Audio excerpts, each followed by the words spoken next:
I see so many faces on here. Most of you I've seen on our events before, but I'm super excited today because this is our first cooking demo meal prep for caregivers and for those living with ALS.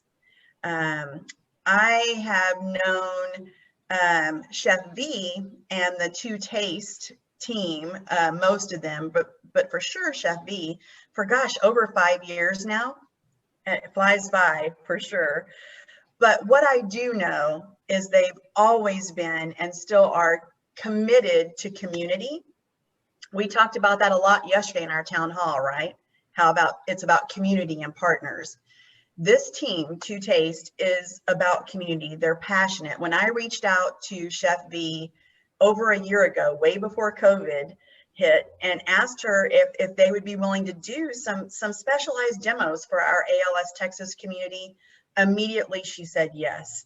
And immediately she and her team, on their own time, I have to plug that for y'all, on their own time, attended Texas Neurology to really interact with families, to talk to the clinicians, especially to the dietitian, and find out what needs our families have. So everybody that we partner with, it's like we talked about yesterday, they go above and beyond, right? Because we care and it's community. So thank you, Chef V and everyone at Two Taste. Y'all put a lot of time into this. And so we appreciate y'all being here. I am going to turn it over to Kelsey Anderson of Two Taste, and she will kick this off. Again, this is being recorded today, so you'll be able to go back and get this, and we'll send it out to everyone who registered that wasn't able to actually join. So I'll turn it over to Kelsey, and I have a handout that I'm going to pull up too while she's talking, all right? Awesome. Thank you so much, Tanya, for that wonderful introduction. And like Tanya said, we are just so happy to be here. We couldn't be more thrilled that you decided to join us for our first ever presentation for ALS caregivers and patients. We're just so excited to share this information with you. And as Tanya said, our company is called Two Taste, and we are a culinary nutrition consulting company. We're a team of registered dietitians, and all of us are either chefs or certified culinary medicine specialists. On staff is myself, Chef V, Chef Lindsay, and Lexi. And today, Chef V and Lexi will be joining me. As I said, my name is Kelsey, and I'm a dietitian and a chef.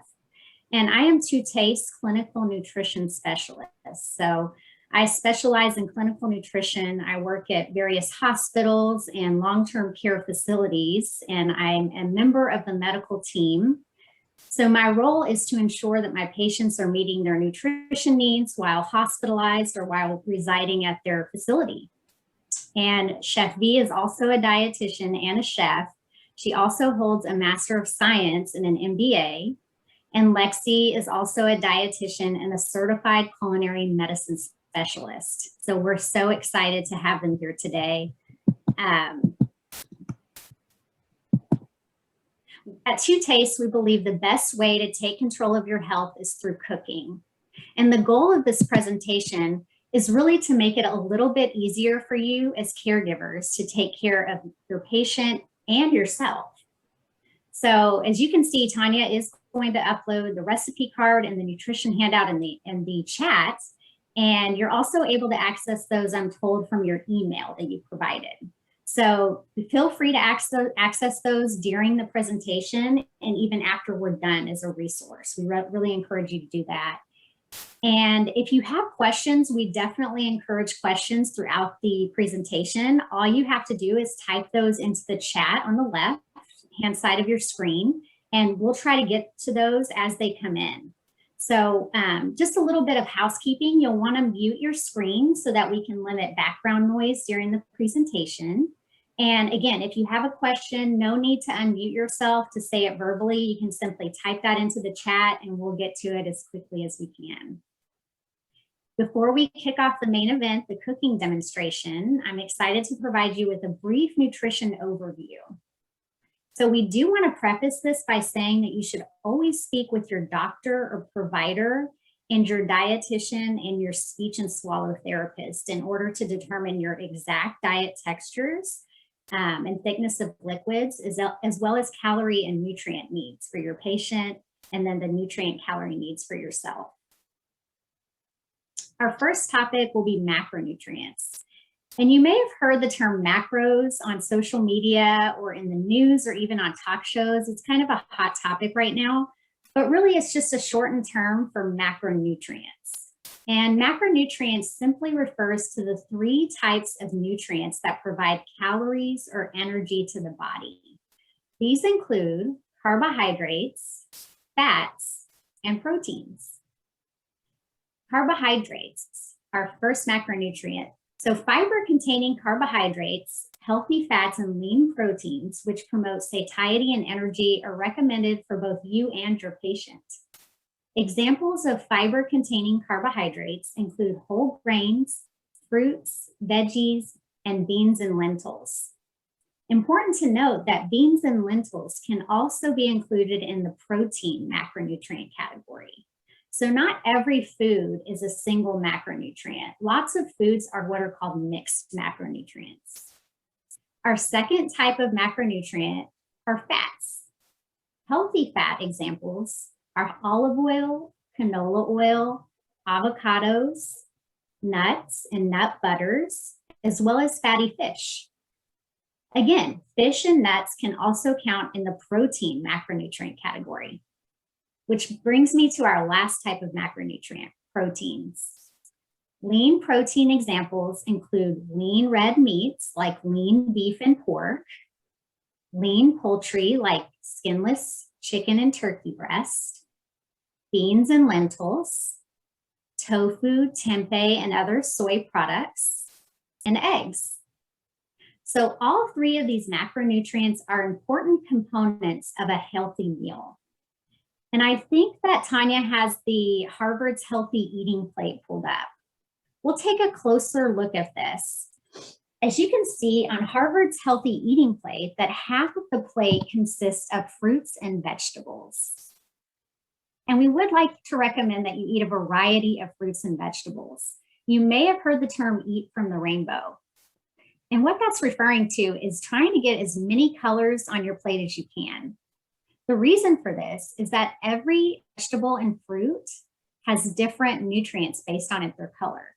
So different colors represent different nutrients and different antioxidants. So the more colors you can get on your plate, the more nutritious your plate will be. The other half of Harvard's Healthy Eating Plate consists of whole grains and healthy proteins.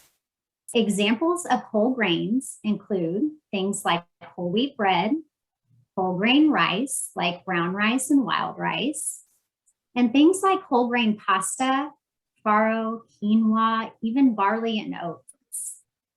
We do recommend limiting refined grains like white bread, white rice, and regular pasta simply because they lack the nutrients that whole grains do.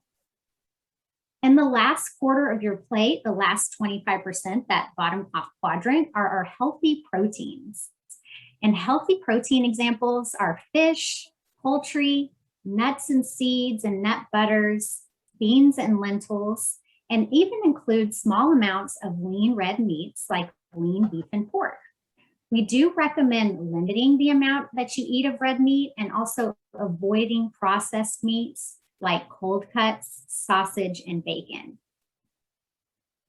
You'll see in the top left corner a bottle of oil. And this represents the heart-healthy oils that you would dress your salads with, that you would put at the table as a finishing oil, or that you would even cook your veggies, grains, and proteins in. Examples of healthy oils include olive oil, canola oil, peanut oil, and avocado oil. And lastly, you'll notice that the beverage in the image is water. And that's simply because we want to encourage you to drink plenty of water and also encourage you to stick with calorie-free beverages. And that's simply so that we can limit our consumption of sugary beverages, which could increase our added sugars in our diet, which we want to limit. Added sugars can be very caloric without adding a lot of nutrients to the diet. So we definitely recommend keeping the healthy Harvard eating plate as an image to access later. Definitely use that as a resource. We at To Taste really love this image. Next, we'd like to highlight the differences between caregiver and patient nutrition.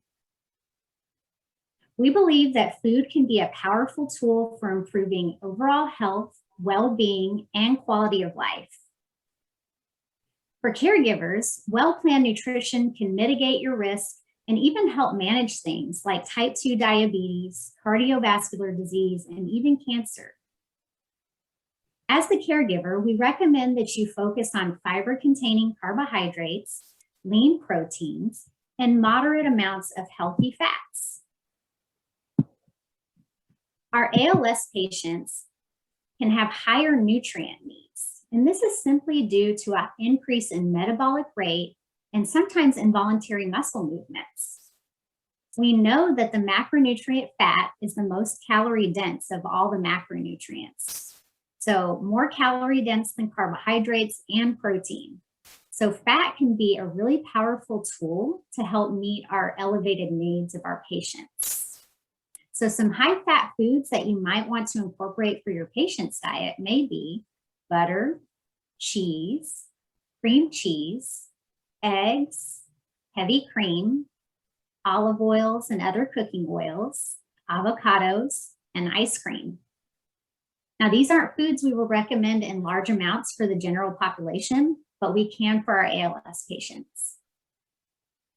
And back to our other macronutrient, protein. Protein is so important for maintaining muscle mass and other essential body functions. Particularly for our ALS patients, protein can help preserve lean muscle mass and help us stay strong.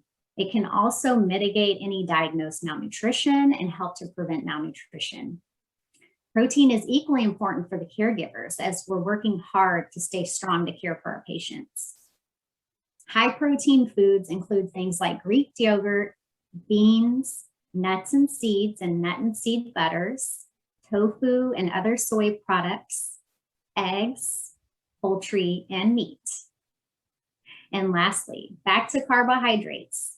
Carbohydrates from fruits, veggies, and whole grains provide us with fiber, vitamins, minerals, and antioxidants, all important nutrients for overall health. And we know carbohydrates have gotten a bad rap before, but trust us, they're very important for your diet. So that concludes our nutrition overview. I'm so excited to be able to introduce Lexi, who's going to kick off our wonderful cooking demonstration of our tostadas. Take it away, Lexi. Thank you, Kelsey. Before I spotlight Lexi, I do want to again mention, and Kelsey, thank you for stating this, today's meal prep cooking demo, the recipes that you will receive in the follow-up email, and some of which you'll see today too, are primarily focused on our community and those living with ALS who are able to chew and swallow. Again, consult with the clinicians, with the dietitian, with your speech therapist, all of your clinicians on your team regarding your specific needs for caloric intake, what you're able to do that's safe for you. Some of these recipes can be, well, the non-alcoholic margarita, that could be pushed through a feeding tube. We know that too. So some of these can be modified, but Dutch is like, yes, but we want to make sure that you know that these recipes are for those that generally do not have issues in chewing and swallowing for the most part, okay? And as we get into the recipes, we want you to think of smell-o-vision. We're doing this virtually. It's much better when you can do it in person, but pretend that you can smell these wonderful recipes. You will get these in a follow-up email. It's not letting me attach in the chat box, but you will get this information in a follow-up, all right? And Lexi, I will spotlight you now, lady. Awesome. Thank you so much, Tanya. I am so excited to be here demonstrating these delicious recipes. So today we are going to be making a baked tostada based recipe. And not only is this a festive recipe for Cinco de Mayo, but also it's a very versatile recipe. It can be adjusted in so many ways to your taste, hence our name, To Taste. And also, there are a lot of modifications that can be made to add calories, add protein, add fat for higher energy needs for ALS patients. And also, there are many texture modifications that can be made. Again, as Tanya and Kelsey both mentioned, it's very important that you work with your healthcare team to determine what those texture modifications are as appropriate. So we are going to get started. We have a lot of recipes packed in here today. So we're gonna just fly through these. Again, if you have questions as we go, you can put those in the chat and Kelsey will be moderating that for us. And yes, as Tanya mentioned, I wish that you could smell this, but maybe you can pretend as we go. Okay, so the first component of our baked tostadas recipe is the base, which is the tostada shell. And most tostadas are made with a fried shell, but we are making a baked version so that it's lower in that unhealthy fat. Oh, thank you for pulling up that recipe. That's very helpful.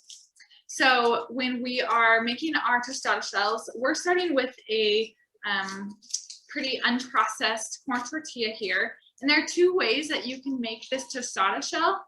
And I'm going to show you both. And this first is if you want to make a larger quantity and say keep it throughout the week, or if you have more people that are eating the recipe, this is a great way to make it. So first, I already washed my hands before we came on screen. That's the first step of any cooking. So you have to wash your hands. So now with my clean hands, I'm going to pull out 8 tortillas here and lay them down on our baking sheet. And you want them to be pretty spread apart so that they crisp up nicely. And there may be some overlap and that's okay. But we're just gonna lay these out and, oh, look at that. I grabbed out 8 perfectly. I didn't even mean to do that. Okay, and then we're going to take some canola oil and just lightly brush these tostada shells. That will help them get nice and crispy in the oven. And really, I have less than a tablespoon of oil here in the bowl here, so it really doesn't take much. We're just gonna do a light brush on both sides. And this canola oil that I'm using, you heard Kelsey mention it. It's one of the healthier oils that we recommend using in cooking. It has a higher profile of healthy fats than say our vegetable oils do in the grocery store. So this is our go-to very neutral taste oil that we recommend. We use it a lot in baking as well. And it does well at high temperatures. And then I'm just gonna flip these and again, gently brush on this side. It really, you don't have to be perfect or get every edge or anything, just enough to help it get that nice crispy exterior. Kelsey also mentioned that we want to include lots of healthy whole grains that are rich in fiber in our diet. And these are whole grain corn tortillas that we are using. So this contributes to that portion on my plate or on the healthy eating plate with the whole grains. So those are nicely brushed. I'm just going to make sure that they're evenly spaced, not too much overlap. That way they crisp up nicely. So we have a nice base to our baked tostadas. So I have my oven preheating here to 425, and I'm just going to pop this in for 8 to 10 minutes. I know that this oven runs hot though, so we're probably going to take them out at 8. You can also flip them halfway through cooking, but if you forget to do that step or you get busy cooking something else, which I will probably do with these beans, then that's totally fine.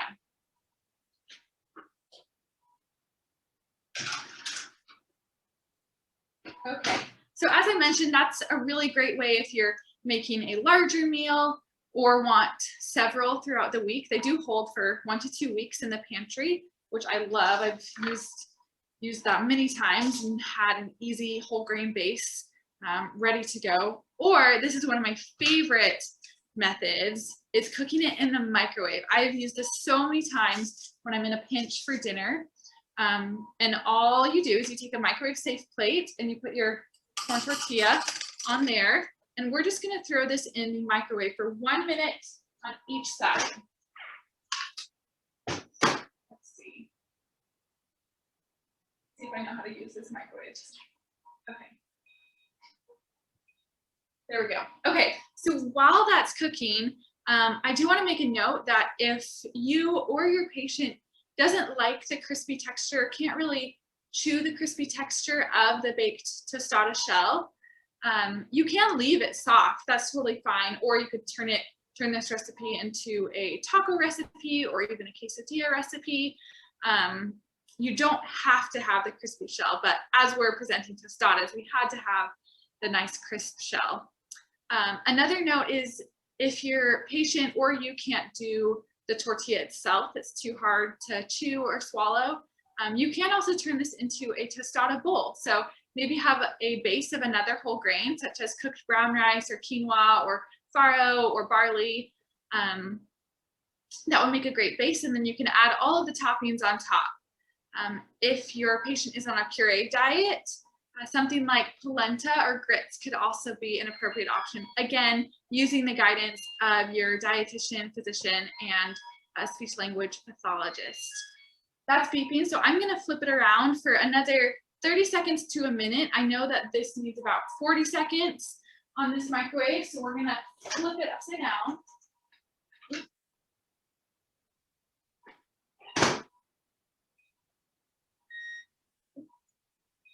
There we go. And I've made this recipe for one of my friends before, and after the first minute, she was saying that the tortilla is all steamy and bubbly and it's weird, and I know it is after the first minute, but trust us, this second microwave, it'll turn out perfectly. So if you are making the polenta base, we just recommend adding maybe some Mexican spices such as cumin or chili powder or garlic powder, just to give the base a little bit more flavor. We know how important flavor is in making foods appetizing and delicious. Okay, let's check on this tostada. Go. Perfectly crisp. And I'm gonna come up to the camera so you can hear this a little bit better. You can hear how crispy of a shell that is, and it's going to create a perfect base for our tostada. And I just realized I did not set the timer on the oven, which Chef B is going to help me out with. That is a tricky thing about cooking demos. I feel like my timing has to be spot on. I don't want those to burn on us. Okay, so the next recipe that we're going to make for our tostadas is a non-refried bean. So most tostadas are made with refried beans, and although delicious, they often contain too many unhealthy fats. They often are loaded with lard or other sources of saturated fat, which don't promote heart health. So that's when Chef B developed this non-refried beans base recipe, and it's loaded with flavor and great texture and super easy to make and very easy to customize to your taste. So really you can use any combination of beans or salsa. Today we are going to be using pinto beans in a chipotle salsa. This is one of my favorite combinations. I just love the smokiness of the chipotle. And so we're gonna go ahead and get started. So I am just going to add 2 cans of drained low sodium pinto beans to my pot here. And if you can't find low sodium beans, that's fine. I know they're not always available at the grocery store. So if you can't find low sodium, just rinse them before you use them, and then that's totally fine. We want to decrease excessive sodium consumption as much as possible, just again, because we know that that's not great for heart or kidney health. Okay, so now I'm gonna add 1 cup of chipotle salsa, just measured it here in a liquid measuring cup. Just add that all to the pot. And then I'm just going to turn this to heat. And then once I see that it's getting nice and bubbly and warm, I will use a potato masher to mash it up. You can also vary the texture of this recipe. If you prefer a chunkier texture, then the potato masher is a great choice. If you don't have a potato masher, even a fork can work. I know I've done that many times. Or if you prefer a smoother texture, or a smoother texture is more appropriate for your patient, then you can use either an immersion blender and just do it directly in the pot after you take the heat off, or you can add it to the base of a smoothie jar and blend it up in the blender. I will say if it's super hot, you have to be careful. You don't want exploding beans all over the place. So I'm gonna let this heat and mash it. And then I think I'm gonna transition to Chef V so that we can get on to our next recipe, which is one of the toppings in our tostada. And she is going to demonstrate how to make some beef mushroom taco meat. Thank you, Lexi. And I want to read, in case y'all didn't see it, Dutch, thank you so much for always having such really good feedback. And Dutch said, as a person with ALS who is on tube feeding, I receive cathartic pleasure from joining family for a meal. Food brings people together, right? It does. Families connect, have good conversations over food. He said, at first, family was concerned I couldn't eat part or all of the meal menu. I told them to please enjoy. That's just my take. The conversation, aromas, and visual of everyone at a meal outweighs not being able to eat the whole meal. I will sample anything I can, and I think that's perfect for today. You know, there may be things that you can sample, but food brings us together. So thank you, Dutch, for sharing that. I am going to turn it over to Chef V and get the spotlight on her. All right, thank you. And that message is just so beautiful. Thank you for sharing that, Dutch. So I'm going to show y'all how to do, and turn off that timer for Lexi. I'm going to show y'all how to make a ground beef and mushroom taco meat. And what we're going to do is essentially take one package of ground beef and split it into two. So one half will be for you as the caregiver, and then the other half is going to be for the patient. And we're going to cook it in 2 skillets at the same time. So you don't have to feel like you're doing double work, right? We're cooking it all at once, which is great. Now for the caregiver, we want to cut the beef in this recipe with mushrooms. And that might sound a little crazy if you don't like mushrooms. I don't know. I can't see y'all's faces, but raise your hand if you don't like mushrooms. Okay, so if anyone raised their hand, again, I can't see y'all, but I'm raising my hand with that group. I don't like mushrooms, and it makes me so mad that I don't, because I know how great they are. But let me tell you, they disappear in this recipe. So I've obviously cooked it and tried it before, and I've even given it to my husband who doesn't like mushrooms, and they snuck right past him as well. So if you don't like mushrooms, I'd still encourage you to try it, because mushrooms have what's called umami. It's a savory flavor, and they really absorb the meat. So you might be wondering, well, why are we cutting half the meat with the mushrooms, right? Well, the mushrooms make this recipe plant forward. So now we're adding vegetables and taking away some of the meat. So we're adding the benefits of plants, right? That fiber and some antioxidants and phytochemical benefits, all that are good to fight disease. And then we're also reducing the calories and saturated fat by cutting the meat. So that's great for you as the caregiver. We are using grass-fed ground beef, and let me show y'all. So here's the beef, and then here's the package I got. So grass-fed ground beef is great because it does have, it's higher in a healthy fat compared to conventional, but it is more expensive. So another reason why we love this recipe is that when we cut the meat with the mushrooms, it basically helps to reduce that overall cost, right? Because we're using half mushroom, half meat. So that's great.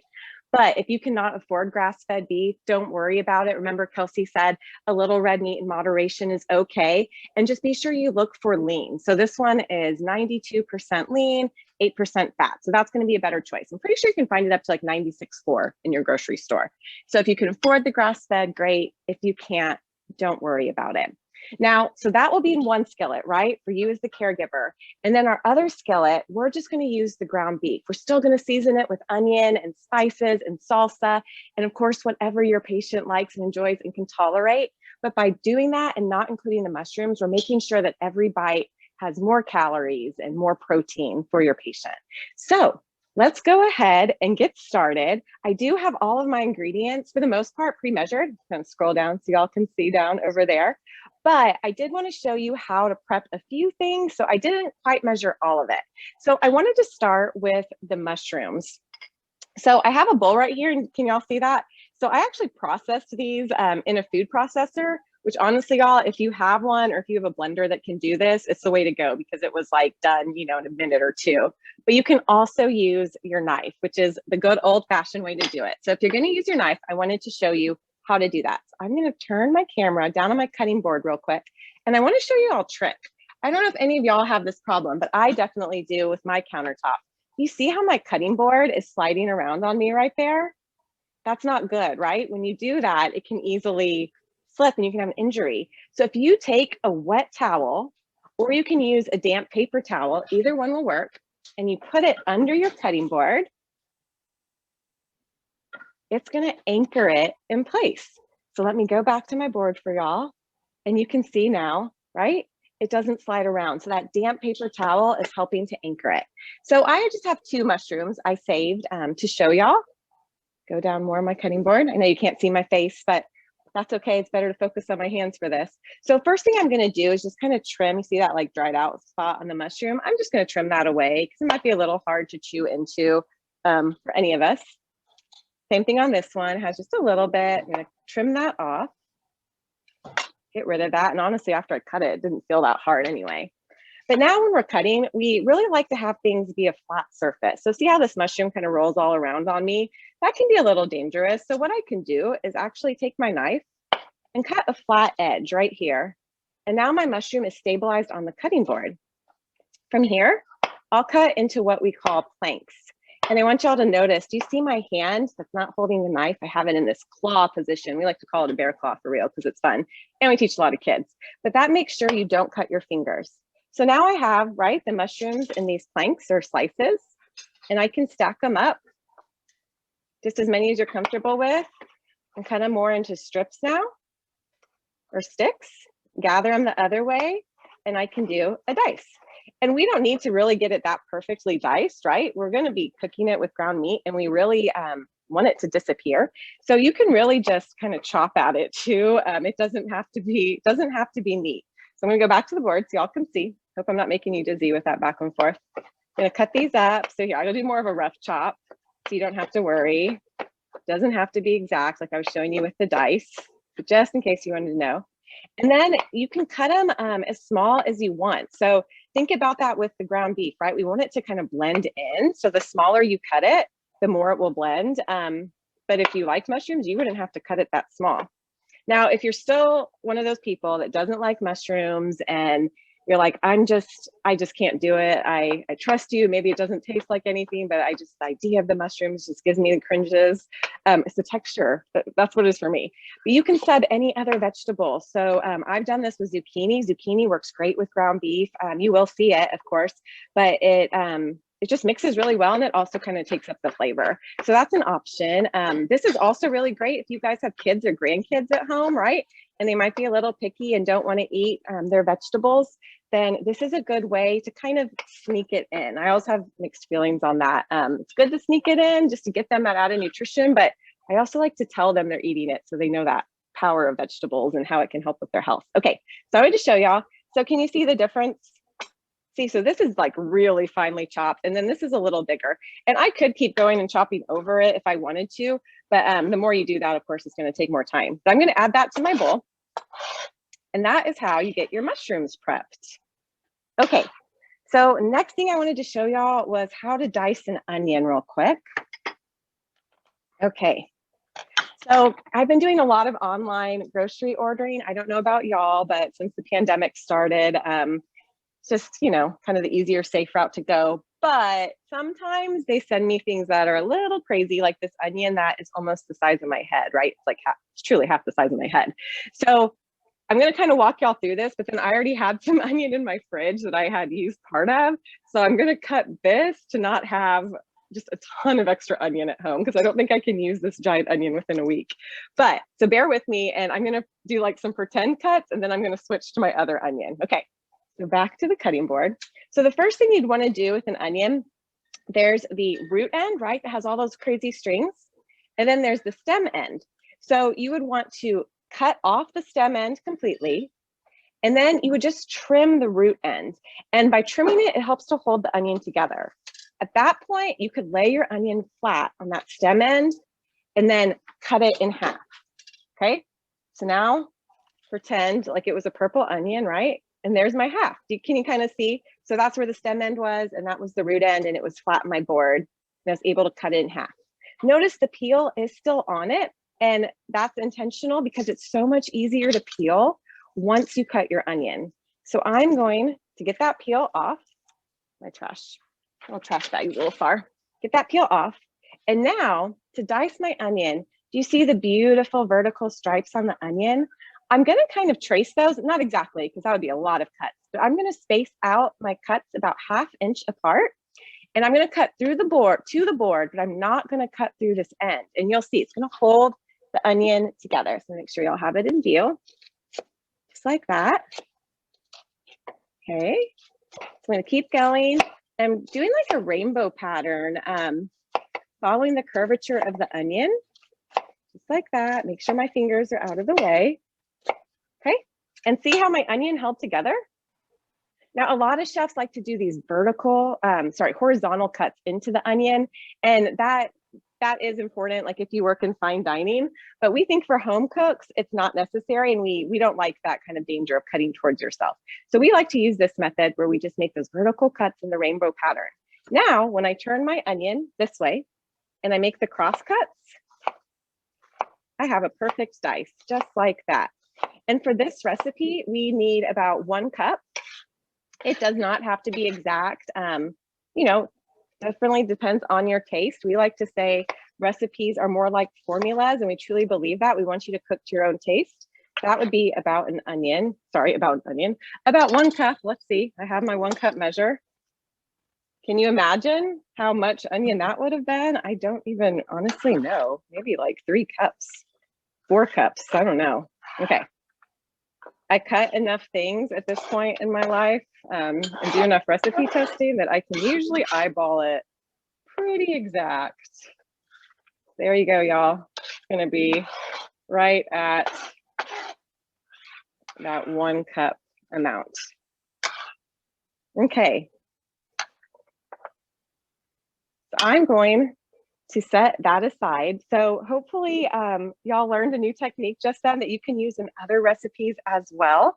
If you have a food processor, you can definitely process an onion and get it diced, but we like to use our knives a lot. You can also freeze it if you have extra, but know that it'll have more moisture when you start to cook with it.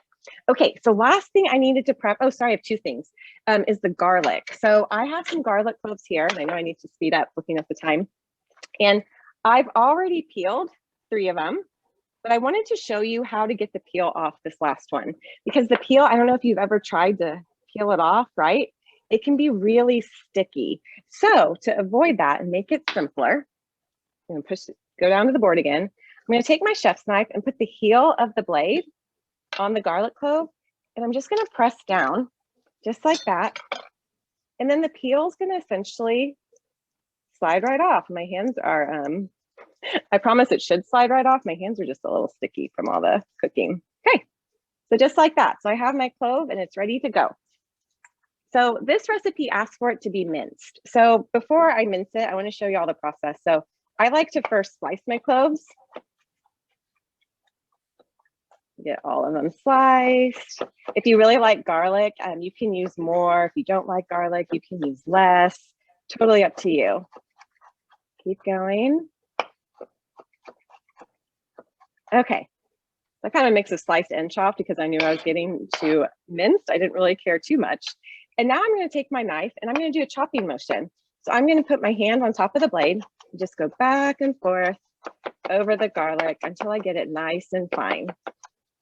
While I'm saying this, y'all, I'm going to go ahead and preheat my pans over here. We're going to need them on about medium heat.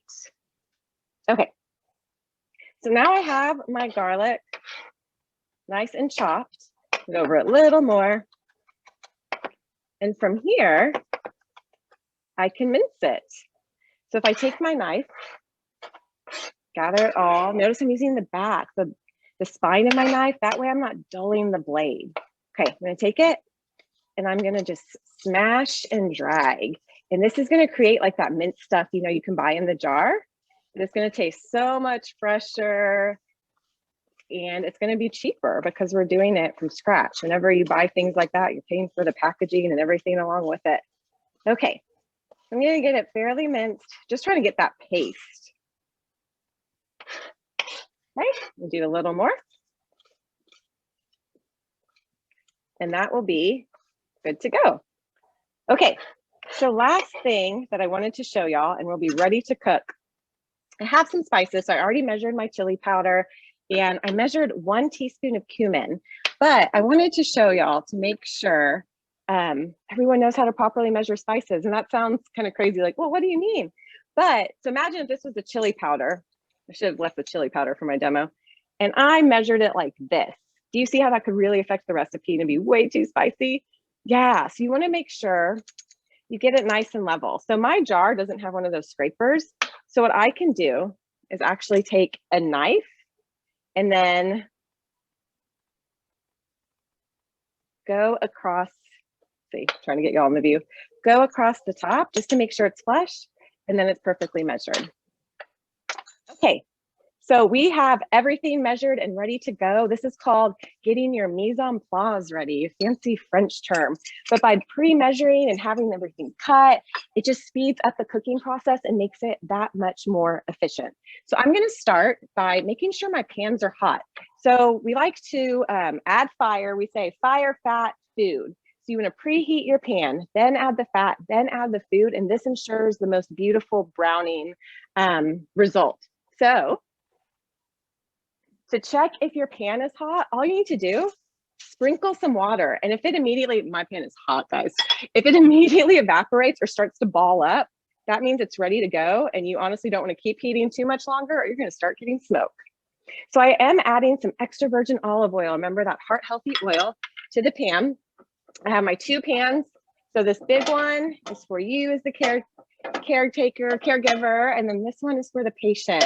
I'm using a slightly bigger pan for the caregiver because we're adding those mushrooms. So once the oil is shimmering, which it is right away, I'm going to add the mushrooms to the pan along with the onion, half the onion. We're going to use the other half in the patient's skillet. Nice and loud. I'm glad I have my ear pods on for y'all. So I really want these mushrooms spread out in a thin layer as much as possible because I want them to caramelize, and that's going to help them blend in to the meat and just disappear, like I said. We're going to do this, saute it for about 5 minutes, resist the urge, keep stirring those mushrooms because the more you stir it, then you won't get that pretty browning. So I am going to add a little bit of salt. I already pre-measured the full amount. When you season throughout the cooking process, we find that you tend to use less overall. So it's a good idea. Instead of just waiting to the end, right? It helps infuse the flavor as you go. So I'm going to keep sauteing these mushrooms and the onions. Make sure y'all can see all this. I know I see some comments about getting hungry. I didn't eat lunch either. So whew, hopefully I don't pass out over the stovetop with all these big smells. Okay. So the mushrooms are beginning to caramelize, and give it a little bit longer. Yeah, they're looking good. The darker and more brown and rich they get, the better, like more flavor they'll have. So I'm going to keep going for a little bit. I'm getting nervous with time, so I don't want to go too much. But so I already have my ground beef, right? I'm just going to need to cut it in half. It does not need to be exact, right? We're just cooking for home. So I'm going to take my spoon and just kind of eyeball it, like what looks about half. Just like that. You know, another great thing about this recipe is that it freezes really well. So if you have extra, or if you want to prep it in advance, right? A lot of people love to cook on Sundays and get a lot of their work done for the week. If you want to do that, then you could do that and freeze it in different portions in the fridge based on how you're going to serve it. If it's going to be a serving for 2, or you're going to have, you have a bigger family, you can freeze it in a larger batch, whatever you want to do. So the onions are looking really good in the patient's pan. Caregiver pan, I could caramelize these mushrooms a little more. I'm getting a little, like I said, a little nervous on time. Let's go ahead and add the ground beef to the patient's pan over here. And when it hits the pan, I like to just break it up some, right, in chunks. Make sure it all gets the heat. Just with my spoon, just like that. And it should start to release its own fat too. So if you feel like it's starting to stick, like you might see that the onions are sticking a little bit, don't worry. The beef will release its own heat in just a second. Okay, just like that. Okay, my mushrooms, y'all, are starting to already look, I'm sure so you can see that on camera. See how brown they're getting? And you can see like that caramel color forming. So I'm gonna go ahead and add the beef to the skillet, okay? And once the beef starts to release some juices, I'm gonna add the garlic that I had minced and the spices.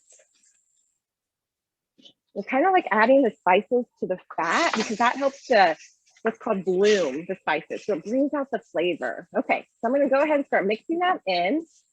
The fat is coming out of the beef. Yeah, beautiful.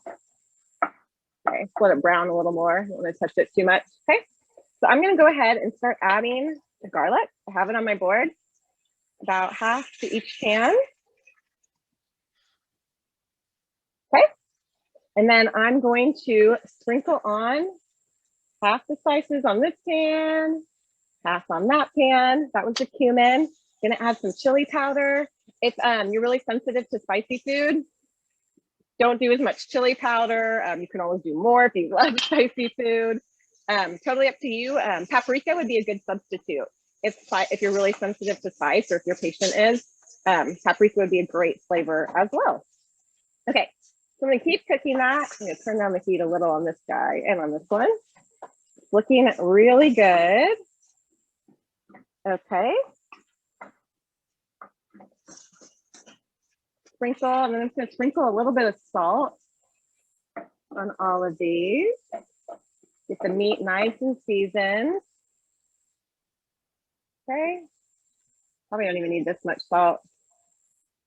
Salt is very sensitive to your own taste. Some people prefer more salt than others, and you can train your taste buds to like less salt over time. So that's something to think about if you're really used to high salty foods and you like that flavor, but as we've touched on already, it's not good for our health.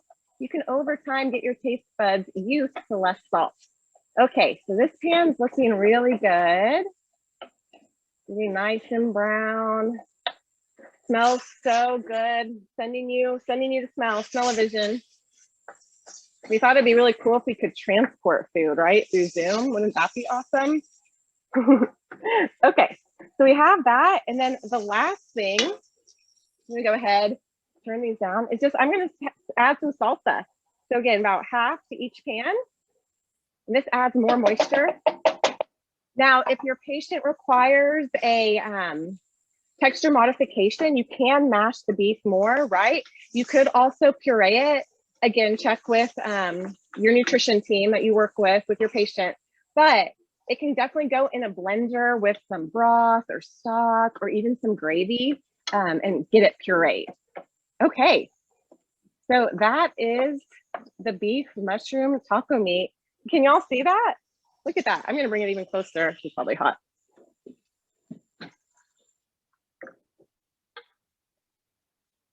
Do you see mushrooms? They're like gone. It's so crazy. I was shocked the first time I made this. I was like, I immediately texted Lexi and was like, the mushrooms disappeared. It's crazy. I could actually eat this. Okay, so y'all, that was the beef mushroom taco meat. I am going to make guacamole really quickly. I already have everything pre-measured, thankfully. So avocados, oh, I can't put my plate there. Avocados are a great source of that healthy fat, right? So good for the patient and the caregiver. So it does have fat is high in calories, but it's the good kind of fat. So guacamole is a great addition to these tostadas. Avocados can be pricey. Look for deals in the grocery store. Fiesta and Aldi have good specials. So to cut my avocado, I'm gonna go back to my board. There's a big seed in the middle, right? So I'm gonna take my knife, insert it till I feel that seed, and then I'm just gonna turn it around. Ooh, that one just popped open. Normally then you twist, right? And then there's a seed there. So I can just pop it out, which is awesome. I love that that seems to happen now. Take my other avocado, I'm gonna do the same thing. Just like that. Now with our guacamole recipe, you'll notice there's a lot of add-ins that do have more of a bite, right? Like onion and tomato and even the cilantro. So if you want to make this as smooth and pure as possible, honestly, to me, guacamole just requires lime and salt and avocado, right, for that basic flavor. And then all the rest is really just kind of bonus. Okay, so I have my avocado. Go back to my board for y'all so you can see. And I'm just going to scoop all of these into the bowl. Watching the time. And I have a masher. You can also use a fork for sure. The masher kind of goes faster if you have one when you have large quantities, but not necessary. Okay, this is probably making you hungry. And I know the recipe called for 2 medium avocados, but these were like kind of in between size. So I felt like I needed that quantity, all 3. Okay, and so now I'm gonna take my masher, like I said, and I'm just gonna get it down. I love this masher because it looks like little worms coming out. It's kind of funny. Okay, to get it nice and smashed just to the texture that you want or need, right? Like that.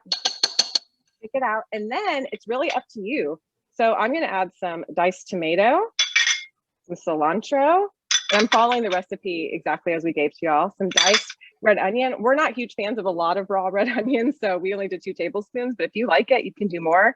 You can eliminate the jalapeno if you're sensitive to spice. That's also an option. And then I'm gonna add some lime. And so to cut a lime and get the best juice out of it, if you roll it on your board, it gets those juices flowing. And after I do that, this one's pretty ripe and soft anyway. I can cut it in half like that. And I'm going to squeeze it into that guacamole, just like that. And I'm going to do both because I love lime in my guacamole. Okay. Final touch would just be a little salt to taste. You can definitely taste it first and then add the salt. I've made enough guacamole that I know about what I would like, but I would still taste it because some of the avocados vary in flavor. Some are sweeter, some are creamier. So it might just depend. Okay. And then we have some nice guacamole for your tostadas. Now, if you want to increase the protein content, so we already talked about this is high in fat, right? The healthy fat. So it is high calorie for your patient. But if you want to take some cottage cheese or full fat yogurt and mix equal parts with the guacamole, it will increase that protein. And it really just tastes like, I didn't get another spoon for this. It really just tastes like mixing sour cream with guacamole, which tastes good. So just another option. So I'll just show y'all. So I'm going to mix that together. And it just like gets a little paler in color. And I promise it tastes really good. Just like that. Okay, I'm going to pass it over to Lexi for our speedy non-alcoholic margarita smoothie. All right, yes, we are going to speed through this. Before we do that, I do want to show one quick thing. So I have my beans cooked here. You can kind of see that they're nice and thick and chunky. They look just like refried beans. And I'm going to build my tostadas, and then I'm going to put the beans on here and then hand it off to Chef V so that she can finish building these. So I have both my microwaved and my baked tostada shell. They both look great, nice and crisp. And I'm just going to put about a couple tablespoons, maybe even up to a quarter cup on each. And I'm just going to spread it around. So there's a nice layer, nice and creamy. Again, this is the mashed texture. If you want something smoother, a blender would be great.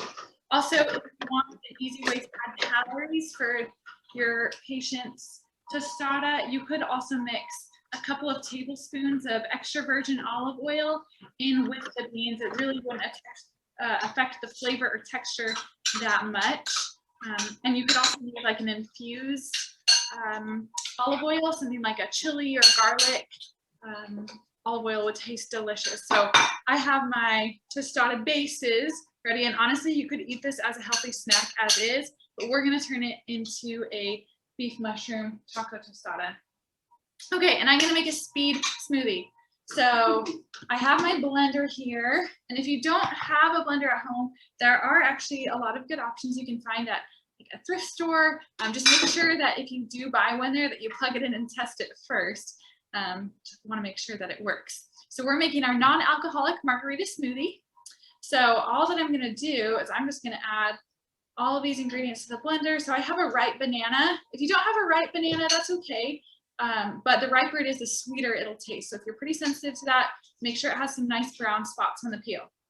So I have my banana in there. I'm adding my mango. So we're getting a couple of good servings of fruit here. So that was frozen mango. I'm going to add some orange juice. This is 100% orange juice, no added sugar or anything. And we're actually using a very small quantity. So it does have natural sugars in it. So we want to make sure that we don't drink too much of that just because it's such a concentrated source of those sugars. Then I'm going to add some fresh lime juice, because what would a margarita be without fresh lime? I'm just going to squeeze it directly into the blender because there aren't any seeds in this lime. Make sure it's nice and fresh. Today is the perfect day to be enjoying a margarita smoothie. It's super lovely outside. So this, I know this is going to taste so good. Okay, and then we are going to add a half cup of non-fat or low-fat Greek yogurt to our base here. And then in a minute, I'm going to show you how we're going to add a little bit more calorie and protein density for our patients. So I added that. And now I'm going to add a cup of spinach, and you might think that spinach in a smoothie is super weird, but trust us, you can't even taste it. And it just adds one more serving of veggies, and we want to get as many veggies in our diet as we can. So I'm just gonna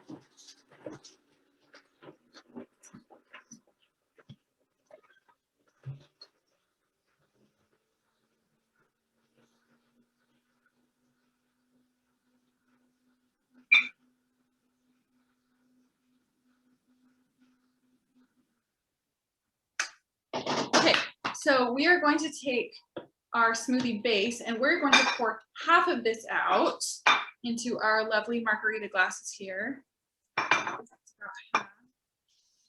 And I'm going to add a half cup of full fat Greek yogurt for our ALS patient. Again, add a little bit more calories and a little bit more protein. If you really would like, you could also use vanilla ice cream instead of Greek yogurt if that's your patient's preference. And Chef V was telling me earlier that she tested it with that and it was absolutely delicious. It tasted like dessert. So that's another easy and delicious and calorie dense option. So I'm just going to blend that up.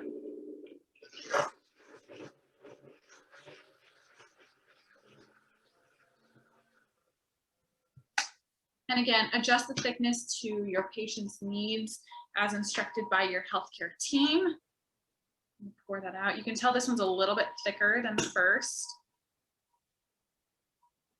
Fill that up. And I could be more precise in my measurements, but for the sake of time, we'll go like that.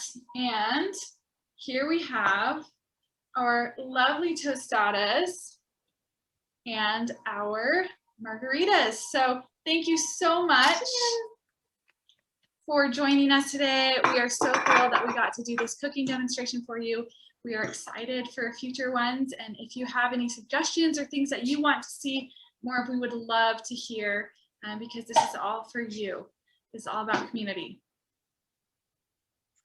Thank you, Lexi. And thank you everyone from To Taste. This was awesome. To our community that's watching, these are some really great ideas, right? For all of us, preparing ahead of time, how to speed up cutting, preparing ingredients, all of those things, the modifications that we can use. Again, we have recorded this today, so you'll be able to have access to that recording. We will send all of the recipes to you in an email along with that handout with the healthy plate information. And you will be seeing more of Chef V and Lexi and Kelsey and the To Taste team because they are committed to our community.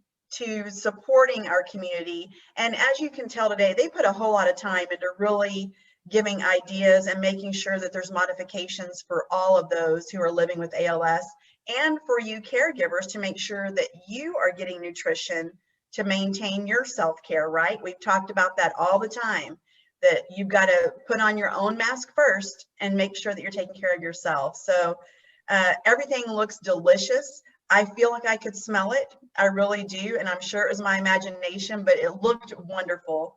Y'all were amazing. And we just thank you for your time and for the great information and recipes. And is there anything else that y'all want to say? Lexi, anything? Just that we're so excited to see you at our next presentation, and we hope that you are able to cook all of these recipes to your taste.